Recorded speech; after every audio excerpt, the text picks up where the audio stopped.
Hello, I want to welcome you to today's broadcast.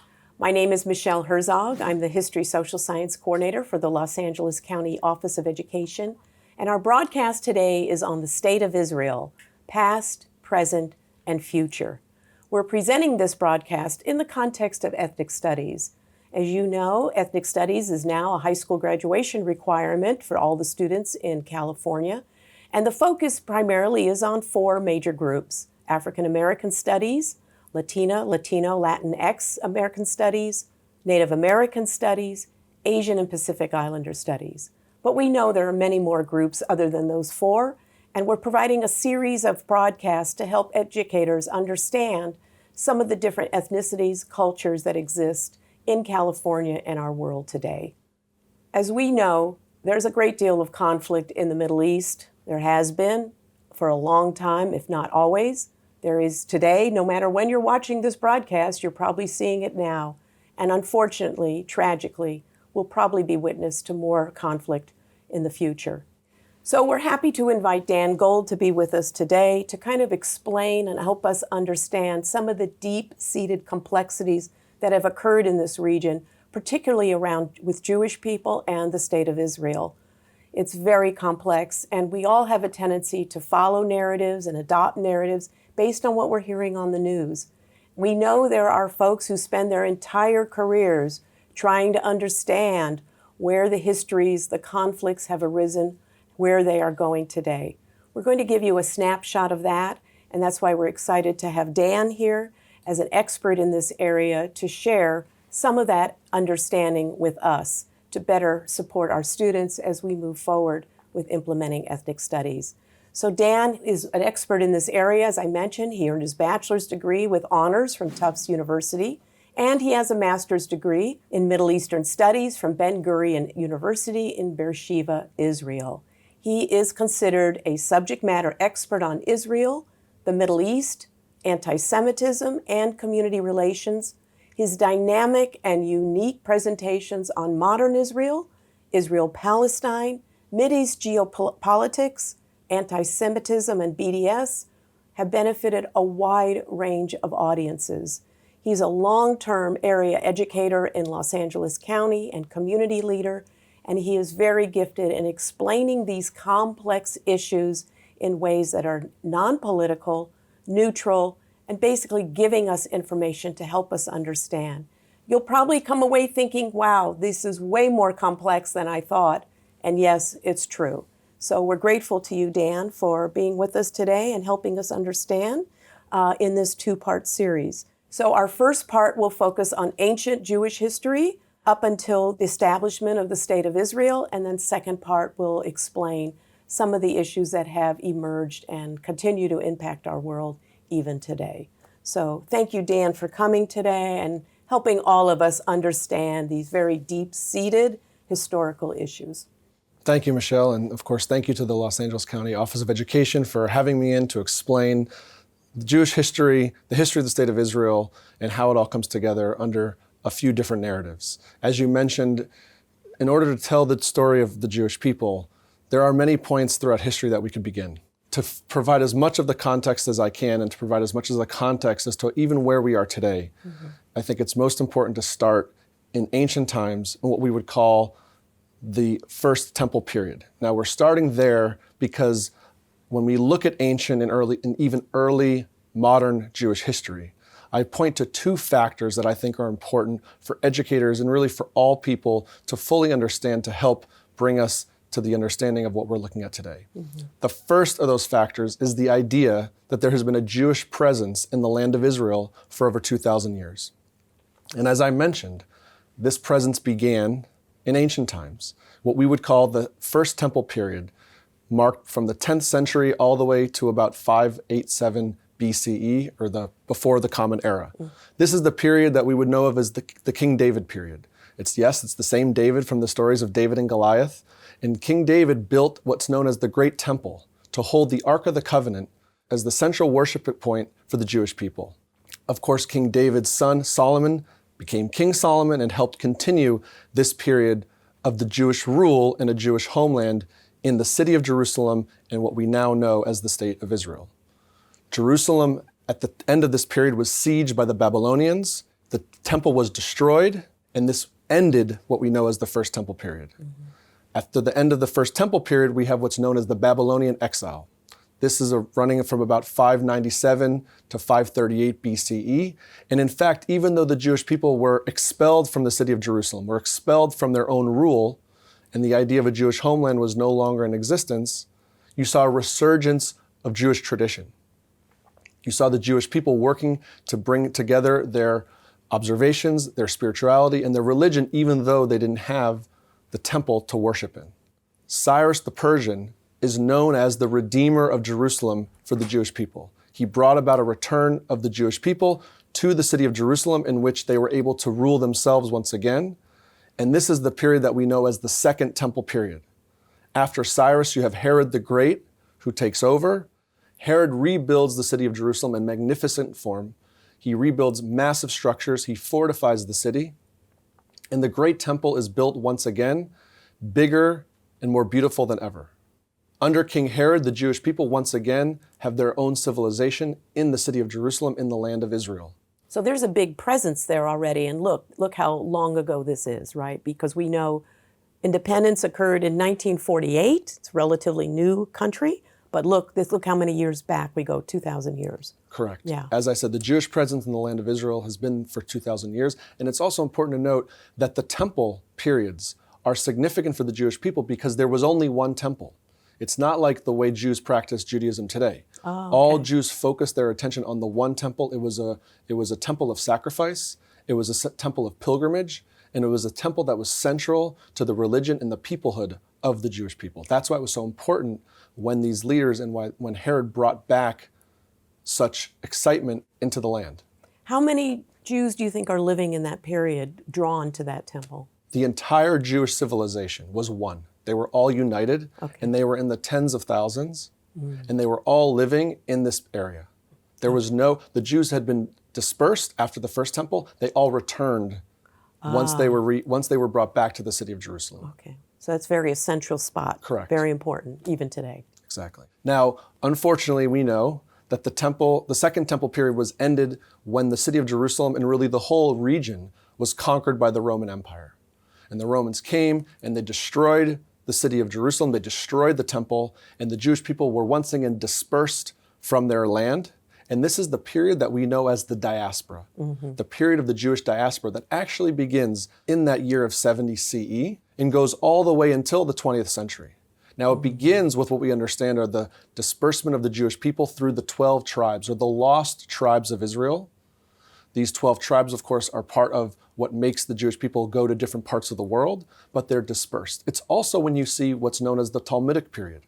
This is when the Jewish sages, the Jewish ritual and the Jewish religious leaders realized that they must write down their traditions. They must document who they are as a people, how they should be living, so that generations to come will understand what it means to be Jewish, to live a Jewish life, and to one day return to the land of Israel in a Jewish civilization. And how far out are Jewish people traveling to? This is all on foot, obviously. Right. How far up into Europe, Africa are they moving to? Well, over the millennia that they're being dispersed, it goes quite far. All the way as far east as parts of Asia, and certainly all the way throughout Europe and North Africa to the west as well. Now, the second factor that we look at when to try to understand the ancient and modern history of the Jewish people throughout all these periods and throughout the diaspora is the idea that the Jews were persecuted throughout the entire period, from all of history. And the persecution of the Jews actually came in many different forms. The form we're probably most aware of in ancient and even early modern history is the idea of the blood libel. This is the idea, which is known as the blood curse throughout Europe, that the Jewish people were responsible for the death of Jesus Christ. This took on many different forms after the formation of Christianity. It also impacted the way that the Jewish people were discriminated through religion and even their financial advantages and disadvantages in how they impacted societies. And of course, it became one of the main factors that led to the rise of them being scapegoated by Nazis in Nazi Germany. The second way that Jews were persecuted were through pogroms.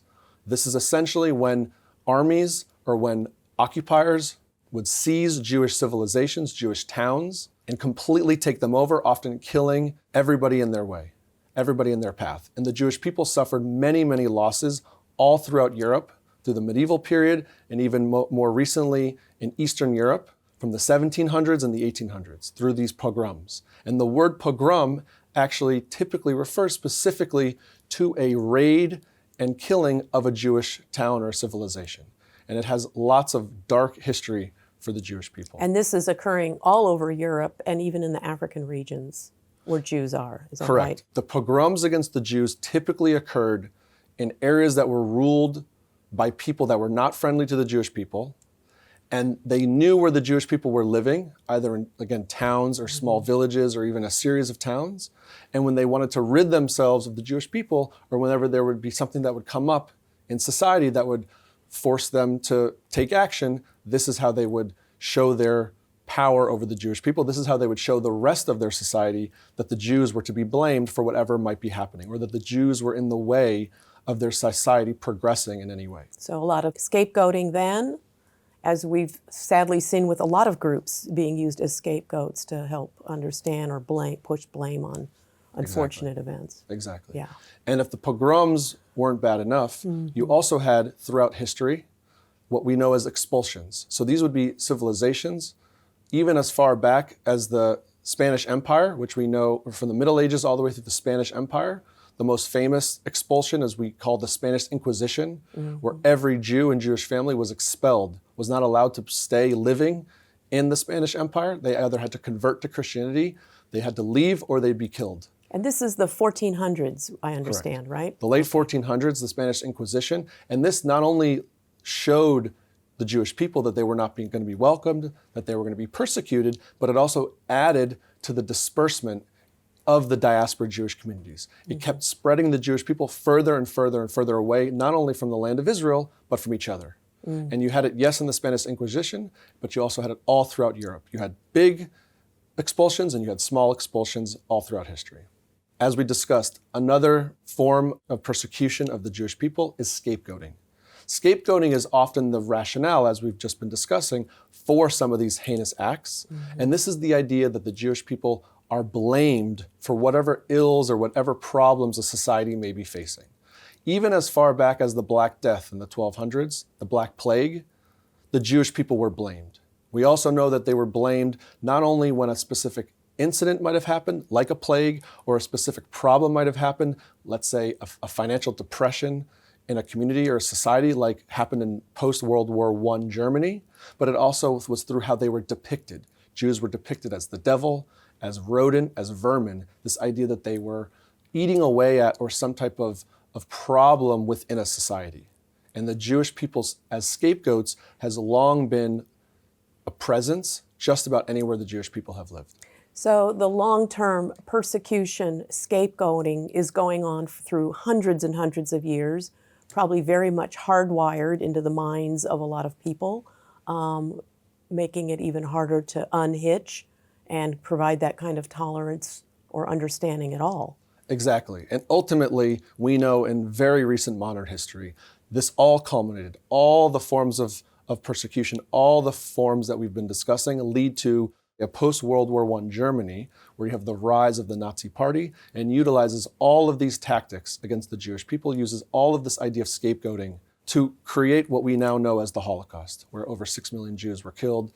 It led to the World War. Because we know that World War I really devastated Germany, physically, economically, and here again, Jews were used as scapegoats. The rationale, they were the cause of the economic downfall in Germany. Right? Exactly. And beyond that, the Nazis, under Adolf Hitler, of course, brought in this new idea. It actually brought together all these old forms of persecution and discrimination and bigotry, but it introduced this new idea, which is known as ethnic subjugation.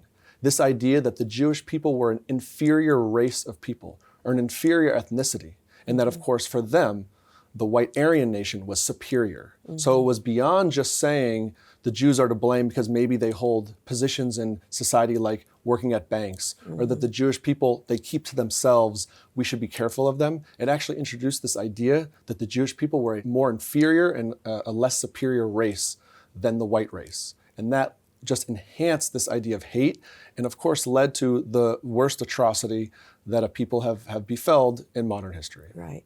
So I think most people are familiar, obviously, with the Holocaust and that kind of hate that was instilled by Hitler and the Nazi Party. But what you're explaining, Dan, is it didn't start there. This persecution, the scapegoating, all of this has started centuries before, hundreds of years before, hardwired into systems and cultures, made it a great sounding place for the Nazis who were looking for a reason, a rationale for their downfall, their economic ruin. And we know when people are desperate, they look to people to blame, look for reasons to make sense of it. And all of that seems to have fed into what we know is the Holocaust and what occurred. That's exactly right. And that's why I think it's so important to provide the context, to understand this didn't happen in a vacuum. These ideas weren't new. Yes, Hitler is evil and was evil, but he didn't necessarily come up with every single one of these ideas. And the Jewish people had come a long way prior to that. And the Jewish people had been through a lot. And while many, many years had passed, we're still reeling from the loss of their homeland. We're still a lost people, a diaspora people trying to fit in society. The post-World War II period, we see the foundation of the modern Jewish nation-state of Israel. Now, of course, I presented the narrative up until this point to show that the Jewish people had a presence living in the land of Israel, had been under persecution all throughout history, to help explain that, yes, post-World War II and post-Holocaust, the Jewish people were finally able to reestablish their homeland in the state of Israel, both a biblical state, a modern state, and the city of Jerusalem. But it's important to also share the two phases of history, the two phases that helped lead specifically into the formation of the Jewish state. But there's a yearning to go back to Israel, I would assume, even decades, hundreds of years prior. Diaspora, people are dispersed, they're all over Africa, Europe.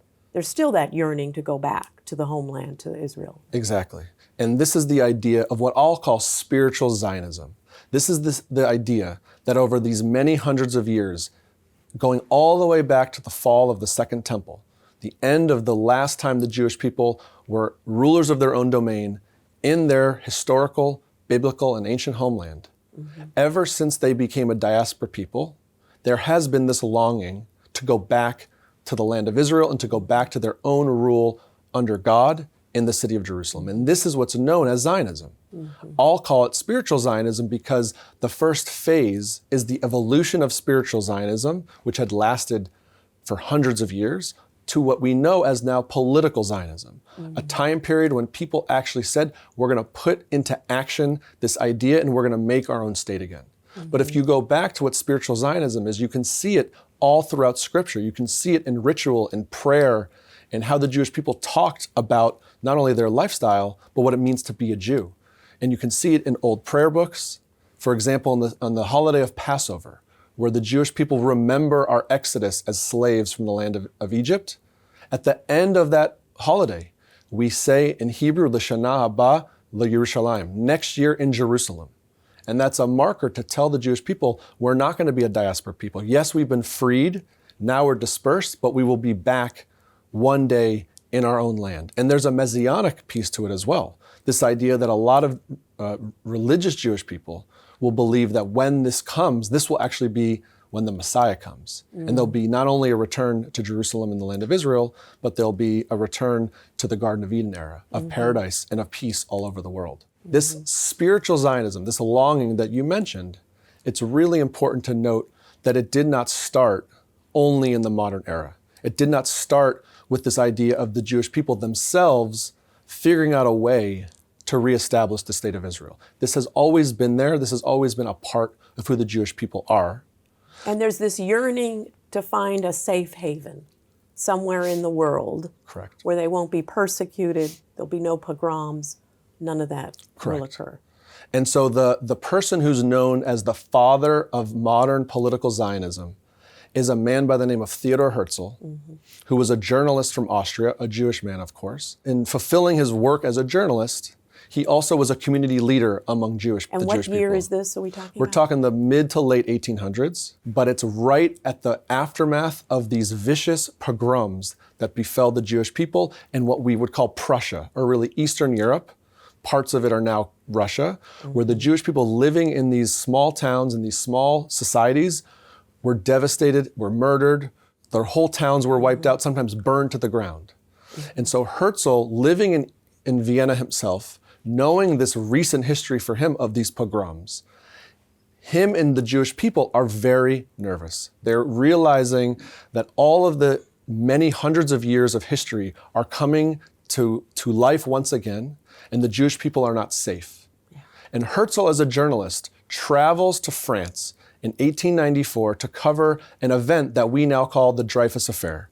And the Dreyfus Affair was when a Jewish captain in the French army, Alfred Dreyfus, was held on trial for treason, for supposedly being the cause of the defeat of the French army.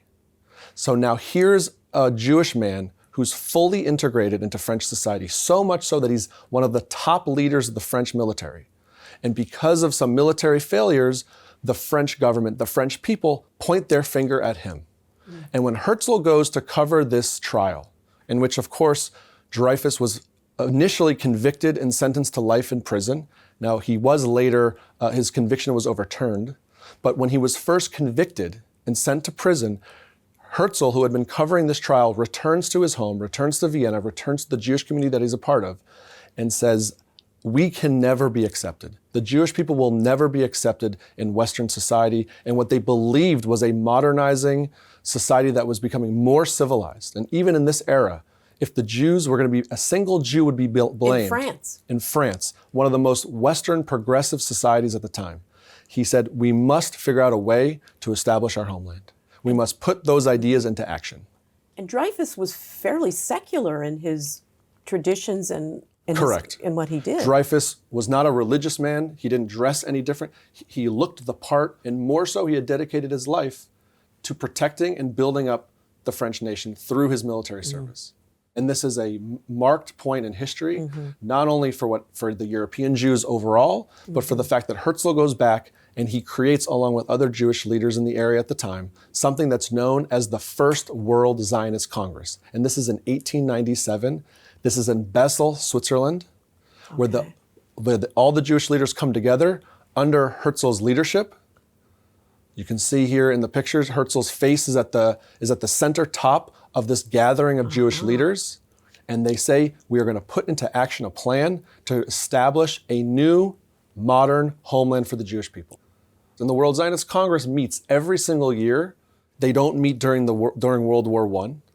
Because of everything that's unfolding, but they're meeting every single year to figure out all the possible paths to creating a modern Jewish homeland. And who's coming to this Congress? Who's it attracting? These are the Jewish Jews, leaders. But from all over Europe? All over Europe, of all Jewish denominations, of all forms of religious observance, of all types of communities. And this is the idea that we as Jews must pursue this Zionist dream with more proactivity. We can't just maybe wait for the Messiah to come, as they were saying, because if we don't, we will never have safe refuge. We will always be persecuted. We will always be under threat, no matter where we're living and no matter when we're living. Was there resistance to this as he was organizing it? I would imagine. There was not so much resistance. I think there was a lot of skepticism. There was a lot of skepticism within the Jewish community. Is this a smart thing to do?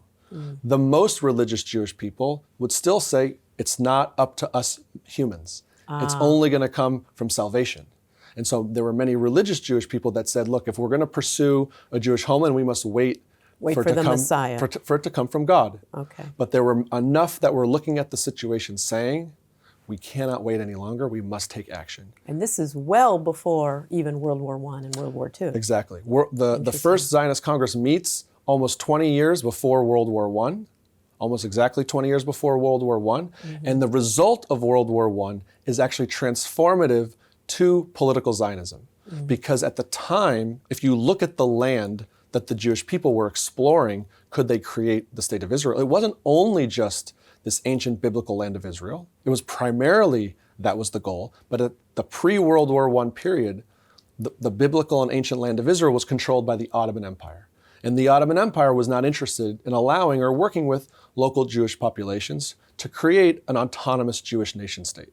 But as a result of World War I, the British Empire is now controlling that land.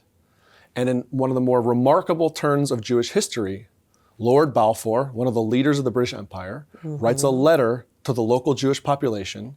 He writes it to Baron Rothschild, who was a Jewish leader and a very wealthy individual. And he says, the land of Israel that we now control will one day be returned as the nation state of the Jewish people. And this is what's known as the Balfour Declaration. And this is in 1917. And so for the World Zionist Congress, they now had their path. That's huge. It was remarkable and it was transformative. And it's also relevant when you look at the history.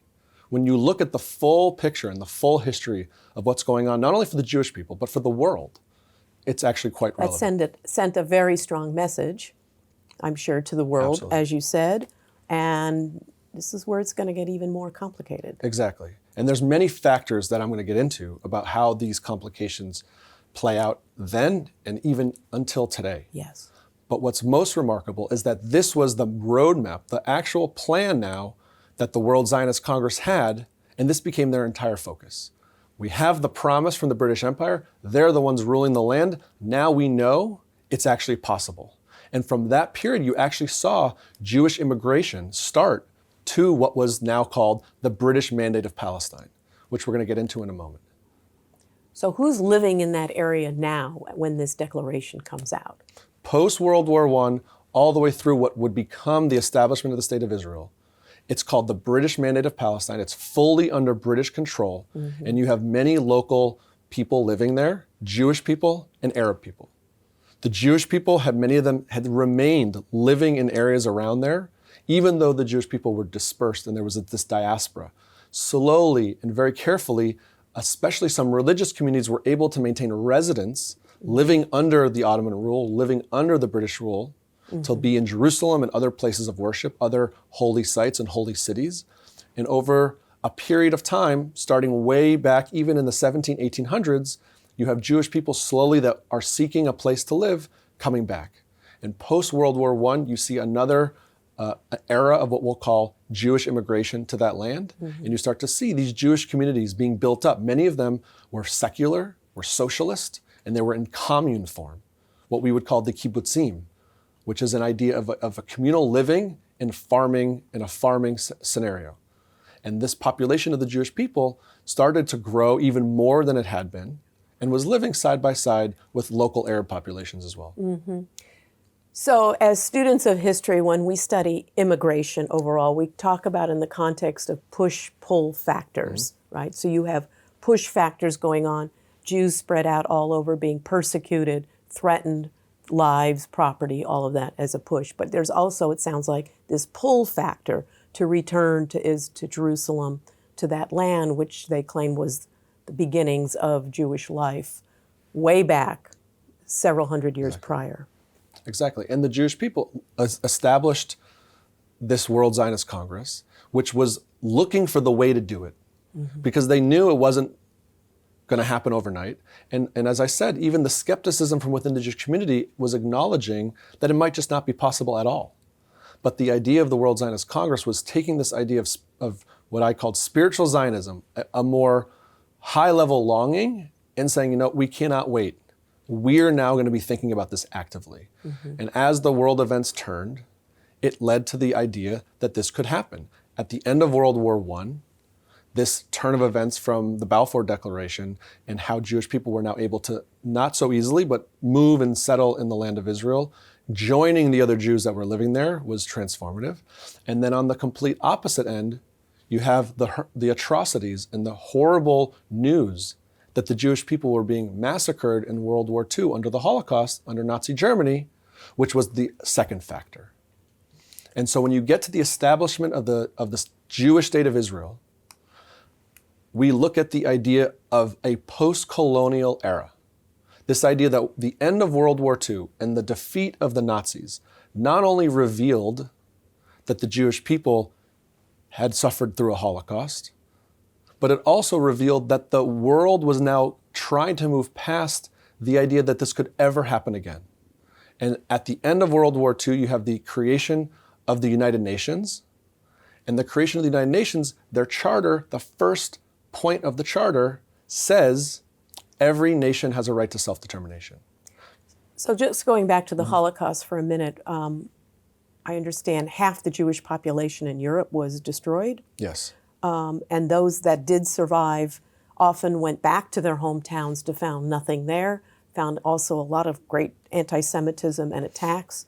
So their only recourse was to emigrate somewhere. Correct. We know many came to the United States. We know they came to other countries, but you're saying a lot of them still yearn to come back to Jerusalem, which has been kind of the main messaging for centuries and right going on. Correct. And I think it's important to add to your point, even many of the Jews who were lucky enough to survive the Holocaust, they didn't even have a chance to decide if they wanted to go back to where they came from. They didn't have a chance to go back to their home, whether it was in Eastern Europe or Western Europe or other parts of the world. They found themselves oftentimes alone. Sometimes their entire family may have been killed and only they were left. And they'd be in what's called a displaced persons, a DP camp, somewhere in the liberated parts of Europe. And as you mentioned, they sometimes had a choice to go to Israel, to go to the United States, to go elsewhere. Oftentimes, they took the luck of the draw and went where they could go.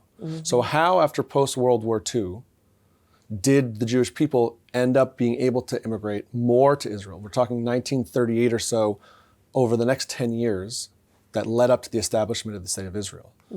Well, if you look at the map, what the British effectively said is this piece of land that they called the British Mandate of Palestine. They said, going all the way back to the Balfour Declaration, they said in the post-colonial era, we will not rule this as a colonial empire. We will not even have a presence in perpetuity. But we need to figure out a way to allow the local populations to establish these nation states. And so they take this piece of land and they divide it in two initially. They divide one half of it into what's known as Transjordan, and they divide the other half into what they called Palestine. Now, Transjordan was intended for the Hashemite kingdom, which was a local Bedouin tribe, but was a very strong and reputable tribe that became the kingdom of Jordan. And they were put in charge to help settle the local Arab populations. And then the piece of land that the British called Palestine was intended to help settle mainly the Jewish people, but also some of the local Arabs that, of course, would have been living in that land at the same time. And the outline that we see very much resembles the outline of the State of Israel we know today. Correct. You have the State of Israel today and what we now know as the Palestinian territories on the western side of this, the lighter shade, and on the right side, the darker shade, which was called Transjordan at the time, is now just the country of Jordan, still under the Hashemite kingdom that rules it as a monarchy. And the idea was to establish these nations to help allow the local populations to establish their own nation state, to trigger this idea of self-determination. Gotcha. It was messy in how the people lived. It was messy in how the British Empire ruled. You know, D-Day is a mark of period of time. D-Day is a part of history when we go from colonial period to post-colonial period. Okay. You have the liberation of the camps, as we mentioned, the liberation of the concentration camps, and this idea that there needs to be a place for the Jewish people as well. And what you have is the British now take even a closer look at this land they named Palestine. They took the British Mandate of Palestine and they took that one sliver of land that they called Palestine. They take even a closer look and they say, even within this piece of land, we need to divide it. One state for the Jewish people, a Jewish state, and one state for the Arab people, because they understood that the Arab populations wouldn't necessarily just want to go on their own to live in what was becoming Jordan.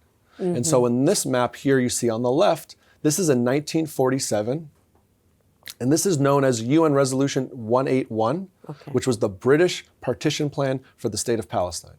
So on the map on the left, what you see in this partition plan is that the area shaded in blue was intended to be the Jewish state for the Jewish people living in these areas. The area shaded in gray or beige was intended to be the Arab state for the Arab people. And this is established from the UN? This was the British partition presented to the UN. Presented to to the be UN. approved by the local populations, because of course now that it's this era of self-determination, it's really up to the local people to decide they're establishing their own nation state. Is this acceptable? Correct. And you also have a third area highlighted in the pink color that was to be an independent city of Jerusalem, similar to the way the Vatican has its own independence from the rest of Italy. The idea that because both people, the Jewish people and the Arab people, have claims that the Jerusalem would be their capital, the idea was to keep that independent and ruled by a group of nations to make it accessible and be part of both narratives. Because many groups are holding on to that as a very special, sacred spot. Correct. Correct. Now, what's important to note on the British partition plan is that it was designed specifically to encompass the existing local populations. These lines that were drawn for the borders within this partition plan were intended to make up most of where the people were currently living. The idea was that nobody would have to leave their homes too many times or too often places, but the idea is that it circled and went around where the people were living. It's also important to note that almost the entire southern half of this land is completely empty desert. And so a lot of this was encouraging both populations to have opportunities to develop their new nation state. So it's a two-state construct Correct. that was developed there. Okay. You could very much say this was the first stab at what we now call the two-state solution. The challenge, or maybe what's appropriate, given what's happened with the two-state solution in recent times, when this partition plan was presented, the Jewish people accepted it immediately. Under the leadership of the Jewish people living in what was the British Mandate of Palestine and living in these cities, whether it was Jerusalem or Tel Aviv or elsewhere, it was accepted. But not only the local Arab population, but the surrounding Arab countries rejected it. And the surrounding Arab countries said, we cannot accept this. Now, why would they not accept this? What was part of the reason? And it's very complicated, and it's a little bit of a sensitive idea to explain. But in the era of post-colonial World War II, this idea that the nation state should be part of any people's self-determination. The Arab people had established something called Pan-Arabism. And this was an idea that there should be one Arab nation state encompassing all the Arabs in the region. And so you had Egypt, you had Jordan, the newly established Jordan. You had leaders of new countries like Syria and Lebanon also joining in under really the Egyptian leadership to say, we need to establish one Arab nation state. And so they wanted all of this area designated as Palestine to be part of that larger piece. And the idea that there would be a Jewish nation in the middle, literally and figuratively in the middle of this land, was very problematic to this movement. Gotcha. Okay. And it also helped establish an enemy. This idea that there was a people who were causing their national aspirations and challenging those national aspirations became part of the narrative. But there are Jews living, like you said, in that bluer area, right, which is what prompted the outline the way it is. What was the Arab nation's intent with Jewish people living there? What was their hope? Now, unfortunately, one of the realities that isn't discussed often, but is very important, not only to this narrative, but all the narratives that come out of it, is that the local Jewish and Arab populations did not necessarily always live side by side and in harmony. There was often conflicts between these people, dating all the way back to the 1800s and prior. And the local populations, while yes, they did some cooperation, and of course there were many people who were not engaged in violence, there was a continuation of aggression from both sides. This idea that the Jews and the Arabs living there were not living in harmony or not living in peace predates not only the establishment of the State of Israel, but predates the idea of a partition plan.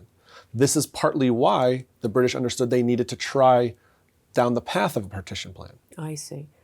What are the population numbers like there? Are the Arabs living in Palestine representing the majority then, the minority, or the numbers pretty equal between Jewish folks living there and Arabs? The Arab people definitely were in the majority. There were more Arabs living than the Jewish people. The numbers are not exact, but it could be anywhere from, let's say, 1 million Arabs living in the area a couple 100,000 Jewish people living in the area. Okay, so it sounds like the Arab nation wanted control of the entire area. Right? Correct. And the local people were, none of the local people living in what became Jordan, living in what became Lebanon, living in what became Palestine, had an identity other than being an Arab. So the Jewish people, seeing that they were not able to agree based on the partition plan, seeing that the local population they were living next to and among was rejecting their existence of their state. At all. No, all. they wanted no existence of a Jewish state. At least in the premise that the British were presenting it. Okay. The Jewish people, under the leadership of somebody named David Ben-Gurion, establish their own state by their own Declaration of Independence. So on May 14th, 1948, you can see in the picture, David Ben-Gurion leads what was the local authority, the local Jewish government at the time, even though it was a pre-state government. And you can see this image is remarkable in how it mirrors the image of the gathering of the first Zionist Congress. You have the same picture of Herczog between I see that. what became the flags of Israel, and this idea that the Jewish people are finally able to establish under the UN Charter, under this new reality after World War II, of a state of Israel. And where is Herczog at this point? Herczog has long passed away. Yes, Herczog, early. Yeah, Herczog passed away, in fact, even before World War I. So Herczog had long passed away, but this movement, of course, continued, and the World Zionist Congress continued to meet.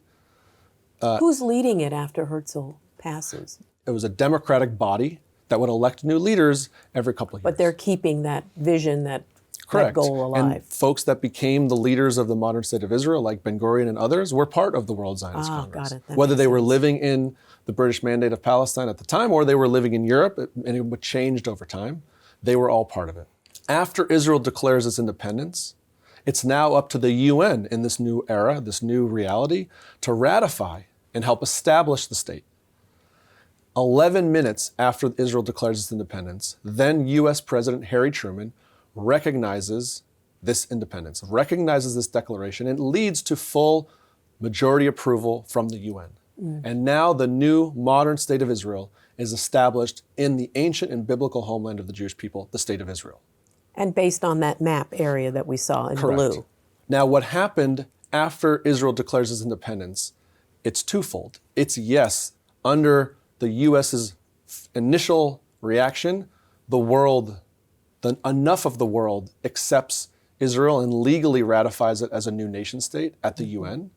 But the Arab world declares war, led by 22 nations, all surrounding the state of Israel. There's now a war being fought. And what was most important to help build the state of Israel under the prime minister, the first prime minister of Israel, David Ben-Gurion, they unite all the Jewish militias, all the Jewish people under one army, under one government, and under one land. And this led to the effort in what's known in Jewish history as the War of Independence. And the War of Independence lasted several months, and shockingly and somewhat unbelievably, the Jewish people in their own land now were able to fight off all these 22 different armies that were trying to not only defeat them, but wipe them off of this land. And what you see now in the map on the right is what's called the Armistice Line of 1949. This is the line. Now you can see the areas of blue became the Jewish nation state under its own Declaration of Independence. And the areas in purple was additional land that had been part of the British partition plan to be part of the Arab state, was captured and became also part of the Jewish state of Israel.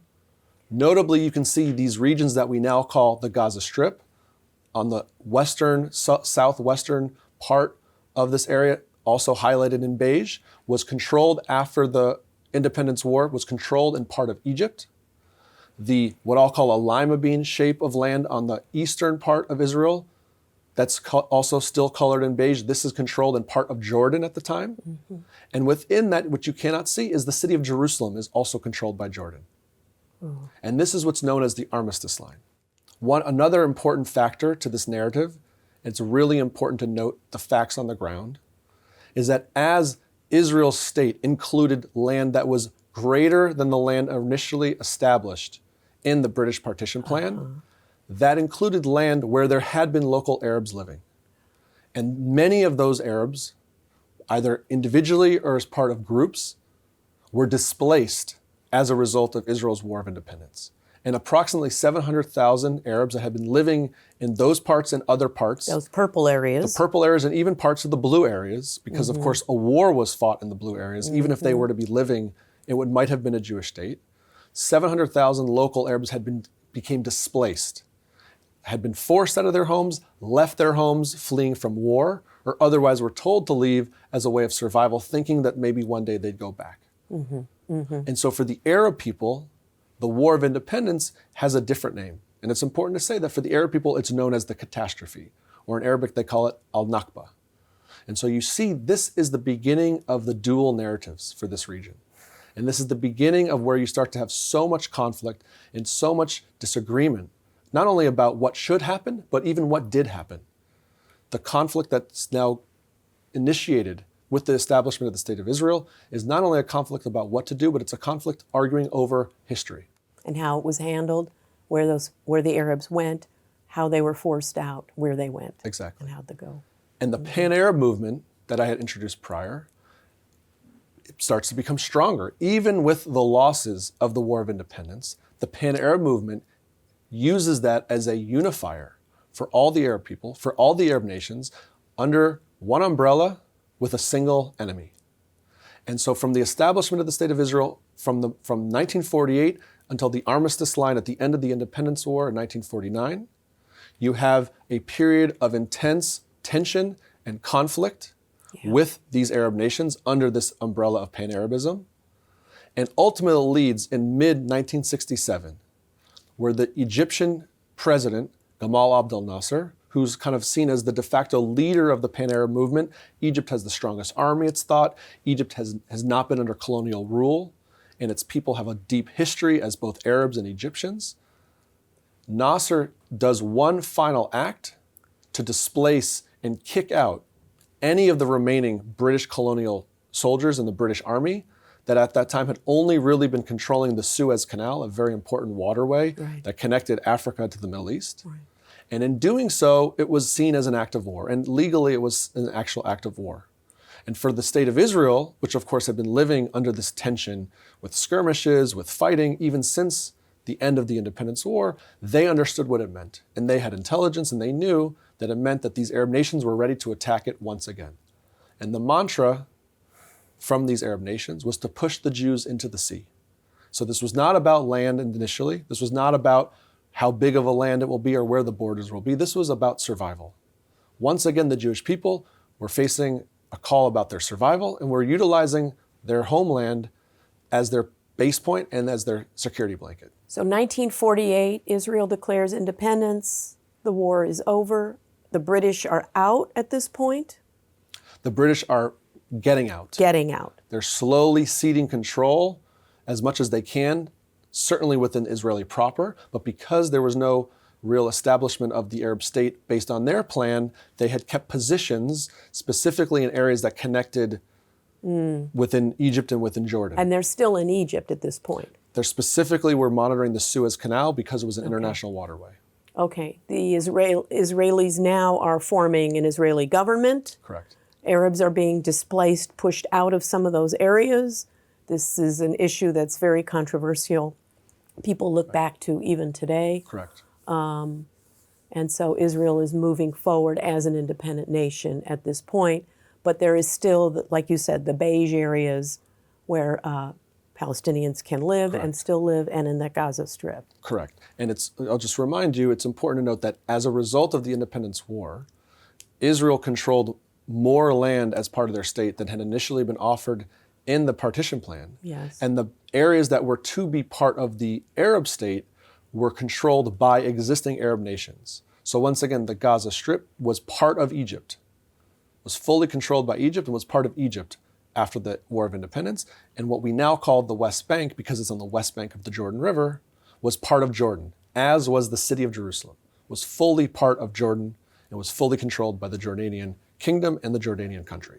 I'm glad you explained why it's called the West Bank, because Yes. when you look at the map of Israel, it looks like it's on the east side, but it's on the west bank Correct. of Jordan and the Dead Sea over there. And topographically, it's a series of hills, and so it really makes up a bank of a river because from the river it goes up and elevates. Let's remind everyone, the entire state of Israel, not that big of a land space. It's roughly size of New Jersey, I understand, right? Correct. So we're not talking like a huge mass Correct. compared to some of these other nations that are in the area. Correct. And in part two, we'll get into the details of the whole region and how Israel's place is both small but still relevant. Yes. But where we're going to end this kind of narrative leading up till the creation of the State of Israel, and a landmark moment is what's known as the 6-Day War.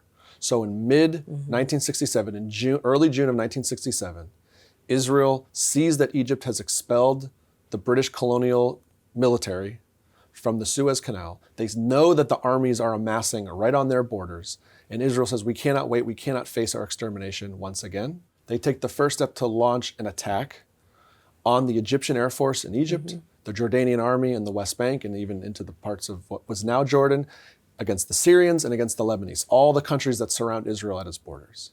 So 1948 to 1967, that's a big span of time too. We're still seeing conflict, we're still seeing tension, we're still seeing two groups trying to position, find and claim their areas as safe haven for their people. Correct. And why it's important to mark the 6-Day War as this kind of what I'll call the end of the early period of Israel's formation is because what the result of the 6-Day War is the point in which we reflect back on into how we can try to move forward with not only the future of Israel as a Jewish state, but the local Arab populations. Because Israel was able to destroy the entire Egyptian Air Force, was able to defeat the Jordanian army, was able to push back the Syrians and also the Lebanese. And in just 6 short days, they reestablished their dominance over their land. And as a result, they captured even more land that they had began to occupy as part of the state of Israel. Are there other nations sending support to these Israeli armies, or they're doing this on their own? It's a little complicated, as it often is when talking about this subject. Israel certainly had support, but they did not have direct support. Okay. Even the idea of getting arms into Israel was complicated, given that the British still controlled the ports, hence the Suez Canal. Israel, of course, was able to get arms in and was able to create trade partners early on, but up until the 6-Day War, Israel was really operating independently. Wow. And they're facing, of course, the Arab armies from the entire region. Wow. And most importantly for the Jewish people, not only was the result of the 6-Day War that now Israel was controlling and occupying what we now call the Gaza Strip, which they took back from Egypt. They actually were able to take over the entire Sinai Peninsula, which is, we're going to look at a map in a moment, which is a massive piece of land, relatively speaking, west, even further west of Gaza. They overtook all of the West Bank and Jerusalem from Jordan, and they controlled a mountain range in the north on the border of Syria called the Golan Heights, which was very important for their own security, of course, because if you have the high ground, you can have a lot more security. And Israel's civilians were facing incessant, ongoing attacks from the Syrian army from this mountain range. Okay. But for the Jewish people, dating very back to the beginning of where this all started, where this whole presentation began, the end of the 6-Day War, in terms of Jewish history, is known as the reunification of the city of Jerusalem. Because it's enough to have your own nation state and this idea of political Zionism, but now you finally see in 1967 the combination of modern political Zionism tying back into the spiritual Zionism. And this, you see a picture, is Israeli soldiers, the Israeli paratroopers. It's a very iconic photo in Jewish and Israeli history, where they are standing at the Western Wall. They are standing at what the Jewish people call the Kotel, right beneath the Dome of the Rock, which is the site of the Great Temple. And so you have the Jewish people back reunifying their ancient holy city. Talk a little about the Western Wall, what it is, what it represents. So it goes back to what we talked about at the beginning of this presentation. When King Herod reestablishes the city of Jerusalem for the second time for the Jewish people and builds it up, he creates a fortress right in the middle of the city. He fortifies the entire, what we now call Old City of Jerusalem, with walls surrounding it to protect the people. He also builds a fortress where the Great Temple, the holy site in which Jews pray, sits. And what we now know as the Western Wall, many people have probably seen or maybe have been, where you put notes in the wall and you say a prayer. This actually is a piece of the western retaining wall for the plateau that held the temple. Because of course the temple was destroyed. So the western wall is not actually a wall of the temple, it's a stone wall of the plateau that held the temple. Interesting. Yes. Yeah, it's a very holy place. And as a result of the Six-Day War, Israel now has more land that it controls. Parts of it they occupy. They're not fully integrating it into society because they understand that they're in a regional conflict. But the Arab League, all the Arab nations, after the Six-Day War, gather in Khartoum, Sudan, to talk about what comes next, to negotiate. And they come back with what's called the 3 no's. No to peace, no to recognition, and even no to negotiations. And so Israel understands they don't have a way to move forward to try to establish stability. And so this map is where we end in mid to late 1967, where you can look at the beige state of Israel that had been established in 1949 or 1948 and then had been controlled as a result of the war in 1949. And then you have these areas in red that I mentioned that became also controlled by Israel as a result of 1967.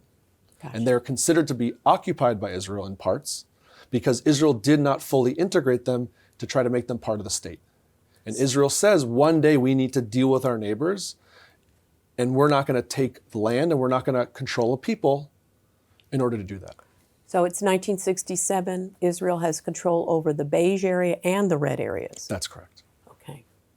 And this is where I will end a look at all the way back to ancient Jewish history and how it leads to the current situation that Israel, the Jewish nation, is in with its neighbors. Okay. Thank you, Dan, for taking the time to explain some of this hugely complex history that has evolved over centuries in this area leading up to the state of Israel and onward. You helped us understand it a great deal. Thank you so much. Of course. Thank you. So this first part hopefully gave you some deeper understanding of, like we said, the complexity of this region that has occurred since ancient civilization and has continued through the centuries leading up to 1967. The next part of this series will go on from there, and the area is no less complicated, no less tense, but hopefully Dan is going to give us some more insights to better understand how the region continues to evolve, be shaped, resolved, not resolved, and issues that still exist, unfortunately, today and likely into the future. So thank you for watching. We hope this was helpful to you in educating your students in the work that you do.